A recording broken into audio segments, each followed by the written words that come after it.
If you want to attend medical school in Texas, you'll be applying through the Texas Medical and Dental School Application Service, or TMDSAS. As with all medical school applications, as part of the TMDSAS application, you'll have to write and submit a personal statement. Now, a lot of students have a hard time writing a unique personal statement, so today we'll go over the TMDSAS application components. I'll discuss 2 different personal statement examples from 2 of our successful students. By the end of this video, you'll understand what made these 2 personal statements so successful and how you can work on creating your own unique, excellent personal statement.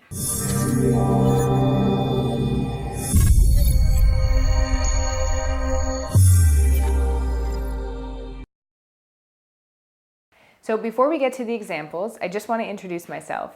I'm Nadine Evans with BeMo Academic Consulting.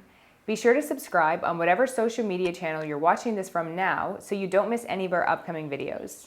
If you want us to help you with your medical school application, go to BeMo.blog to schedule your free initial consultation. So let's go through the TMD SAS personal statement example number 1. 48 degrees, 35, 20 north.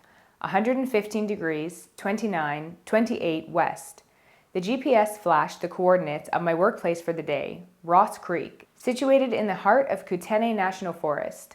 I was in the middle of a summer-long project to assess stream health based on the macroinvertebrate population. I dropped my backpack overflowing with bug nets, water filters, and granola bars, and basked in the shade of the ancient cedars. When was the last time anyone had ventured this far? I considered myself lucky to see this hidden world suspended in time. This experience ignited my passion for discovery and interest in the unknown. My curiosity drove me to apply to graduate school. This time, however, the path to success couldn't be found on a GPS. My first semester challenged me academically. I struggled to balance the amount of reading in my classes with the time required to complete my experiments. I spent endless nights analyzing my flow cytometry results while trying to comprehend the difference in subpopulations of CD8 plus T cells. However, in Dr. Leslie's labs, I found my stride. He reignited my desire to seek out the questions without answers. I studied a genetic mutation in COVRS, a 2-component regulatory system which controls expression of virulence factors involved in Group A Streptococcus GAS pathogenesis. By the end of my thesis, my work determined a distinct effect of COVS mutation on GAS disease presentation.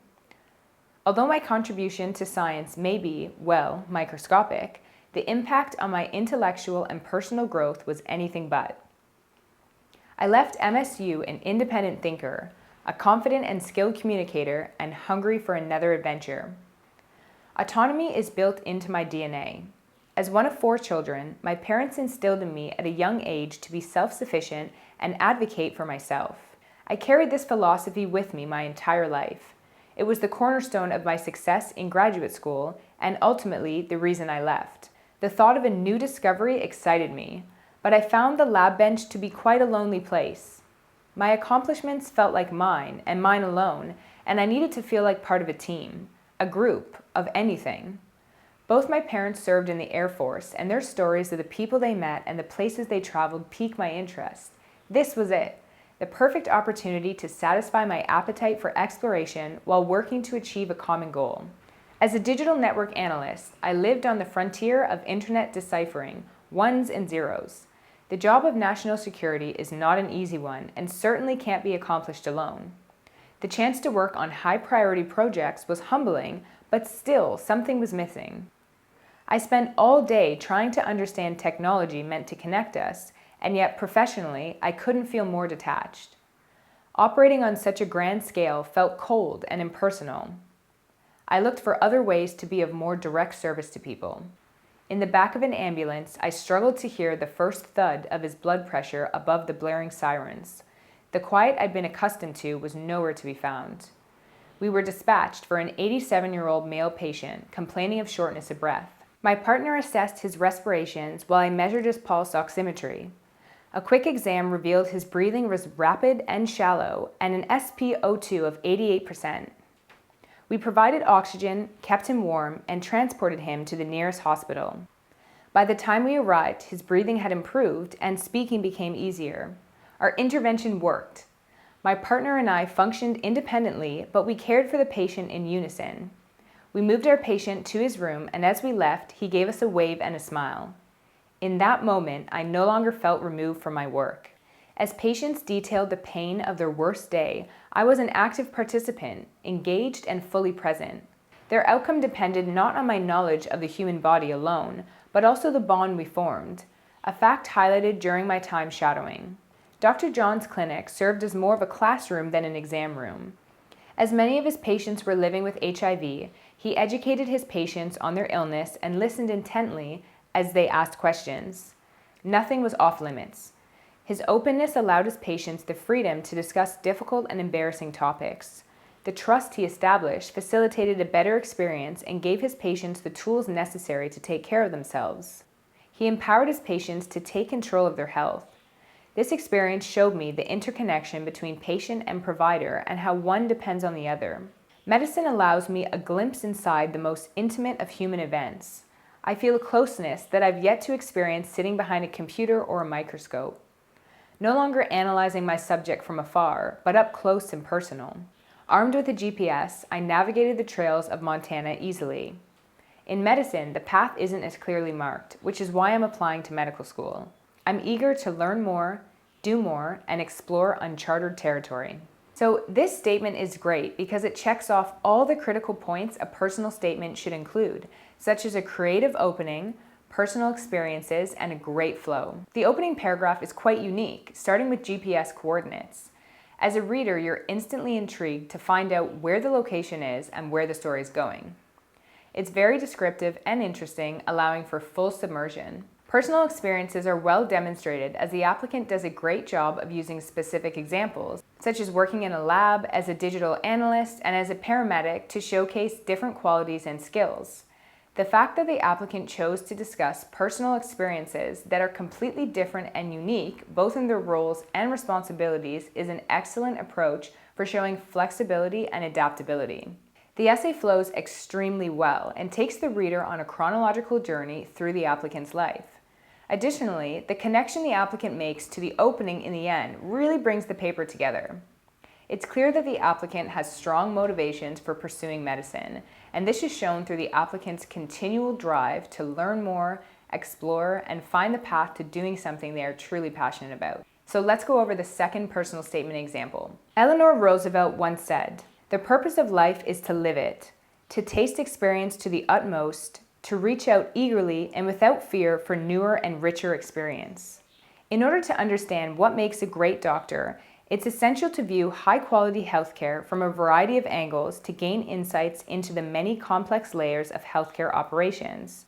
I have had the privilege to see this high level of healthcare exemplified from multiple different perspectives, which has guided me to a career in medicine and fostered a dedication to the lifelong pursuit of knowledge for the betterment of society.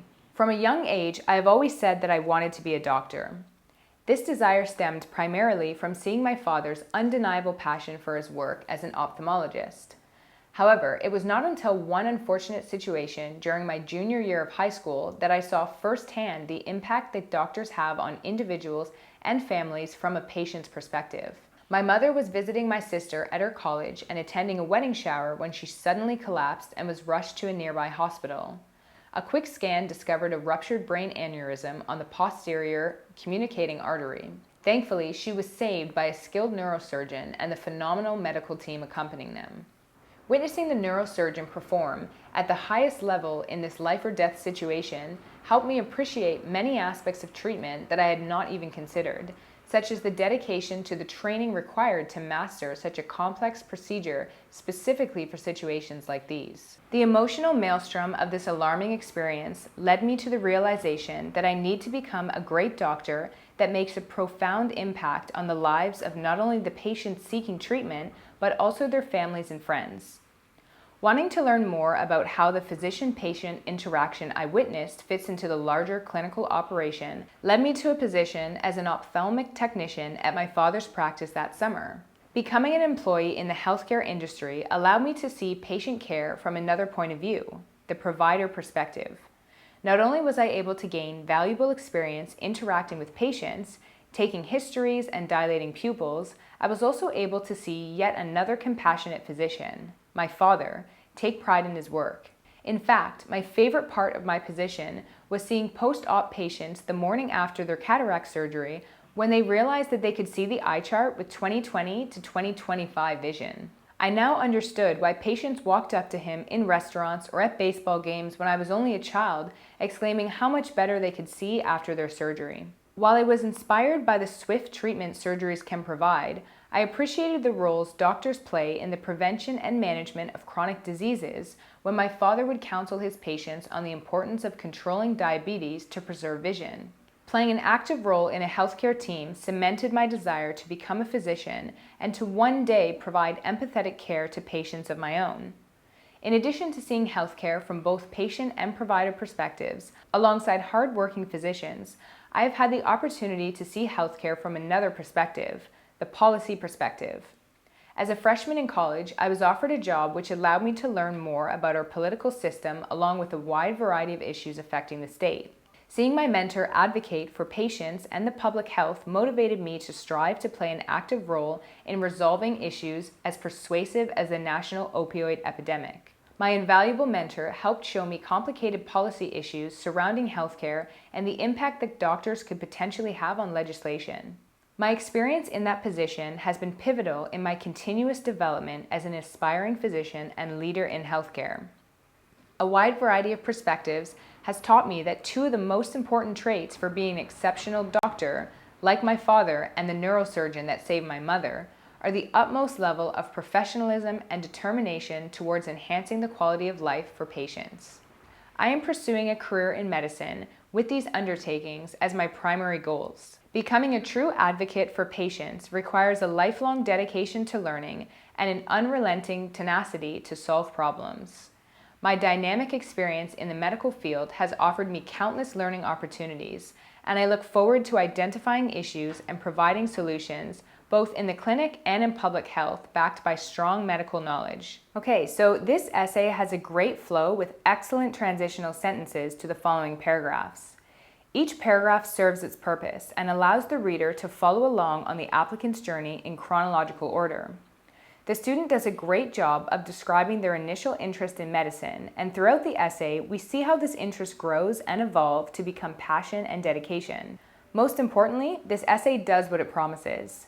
In the opening paragraph, the applicant states that they have had the opportunity to experience healthcare from multiple different perspectives, and throughout the essay, we see each of these perspectives discussed. Through examples, the applicant demonstrates their ability to self-reflect, a desirable skill the admissions committee will be interested in. For example, although the applicant discusses an unfortunate event that they witnessed, they don't play the victim.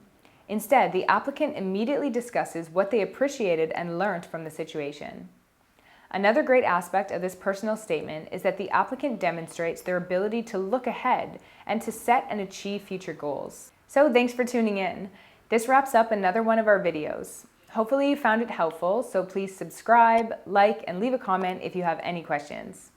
If you'd like us to help you with your medical school application, go to BeMo.blog to schedule your free initial consultation.